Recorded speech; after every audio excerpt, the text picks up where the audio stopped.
Sandeep Ghosh arrested.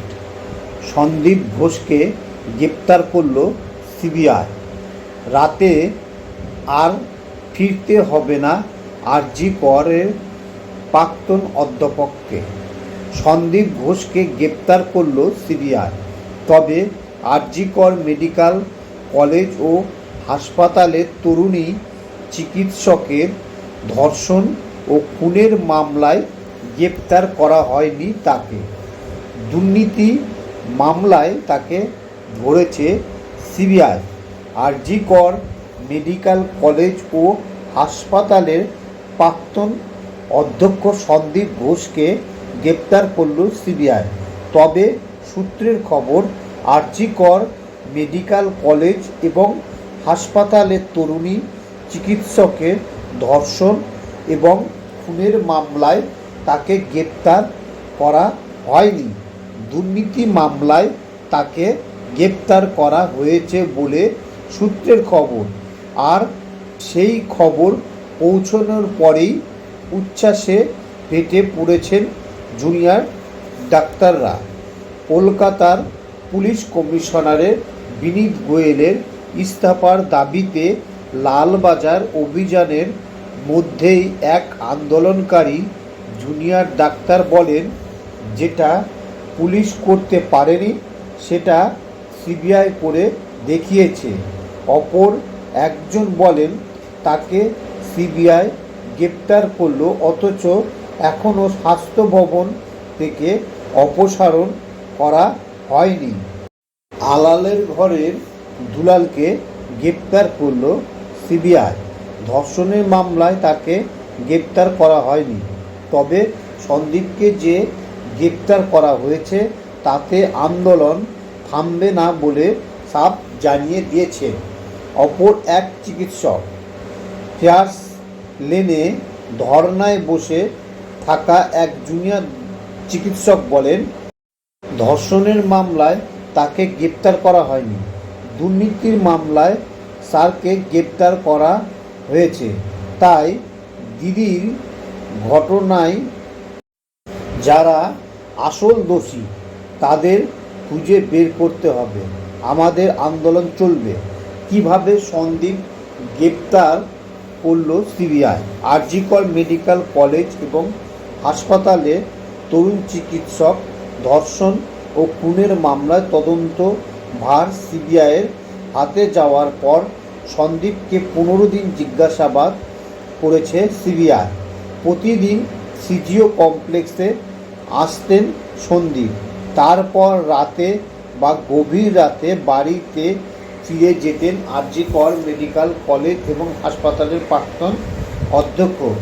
তারই মধ্যে দুর্নীতির অভিযোগে তার বিরুদ্ধে তদন্ত শুরু করে সিবিআই।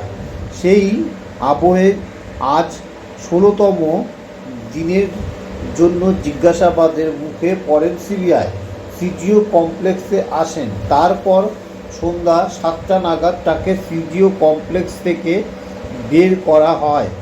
গাড়ির পিছনের সিটের মাঝখানে বসানো হয় সন্দীপকে। দুপাশে 2 সিবিআই আধিকারিক ছিলেন। সেই ছবি দেখেই কানাঘুষো শুরু হয়ে গিয়েছে যে তাহলে কি আজ রাতে আর বাড়ি ফেরা হচ্ছে না তার। সিবিআইয়ের হেফাজতে মঙ্গলবার সকাল হবে সন্দীপের। কমিশনারের ইস্তফার দাবির মধ্যে সন্দীপ গ্রেপ্তার। আর সেই কানাঘুষো সত্যি হলো। বেশিক্ষণ সময় লাগেনি। কড়া নিরাপত্তার মধ্যে সন্দীপকে নিজাম প্যালেসে নিয়ে আসা হয়। আর তারপর আসে সেই খবর, মঙ্গলবার সকালটা সিবিআই হেফাজতে হবে সন্দীপের। সূত্রের খবর, তাকে গ্রেপ্তার করেছে সিবিআই দুর্নীতি দমন শাখা। আর যখন তাকে গ্রেপ্তার করা হলো তখন কলকাতা পুলিশ কমিশনারের ইস্তফার দাবিতে অবস্থান করছেন জুনিয়র ডাক্তাররা। যে পুলিশ সন্দীপের একবারও বয়ান রেকর্ড করেনি বলে বিস্ময় প্রকাশ করেছেন আদালত। দুর্নীতির তথ্যগুলো অনেক আগেই দিয়েছি। সন্দীপের গ্রেপ্তার পর ইঙ্গিতপূর্ব বার্তা দিলেন শান্তনুর। সঙ্গী পেলেন সন্দীপ ঘোষ। আরজি কর দুর্নীতি মামলায় আরও 3 জনকে ধরল সিবিআই। কে তারা? সন্দীপ ঘোষকে গ্রেপ্তার করার 1 ঘন্টার মধ্যে আরও 3 জনকে তুলে নিল সিবিআই। কেন্দ্রীয় তদন্তকারী সংস্থা সূত্রে খবর, বিপ্লব সিনহা, আফসার আলী এবং সুমন হাজরাকে গ্রেপ্তার করা হয়েছে। তারা প্রত্যেকেই সন্দীপ ঘনিষ্ঠ বলে দাবি করা হয়েছে। এখনও আরও অনেক গ্রেপ্তার করা বাকি আছে এবং মাথা পর্যন্ত পৌঁছাতে সিবিআই খুব তাড়াতাড়ি পারবে। একের পর এক গ্রেপ্তার করার পরে তাদের মুখ থেকে সেই মুখোশগুলোকে বের করে নিয়ে আসবে সিবিআই। যে মুখোশগুলি পিছন থেকে চারা দিচ্ছে লুকিয়ে লুকিয়ে, সেই মুখোশগুলিকে টেনে হিঁচড়ে বের করবে সিবিআই। প্রথম গ্রেপ্তারি করেছে সঞ্জয়, তারপরে গ্রেপ্তার হয়েছে সন্দীপ ঘোষ।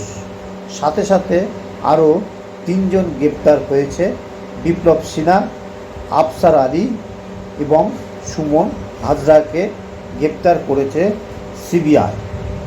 বড় বড় নেতা, বড় বড় হেভিওয়েট নেতা, রাউফ বোয়ালের মতো নেতা, এরা সব লুকিয়ে আছে এর পিছনে।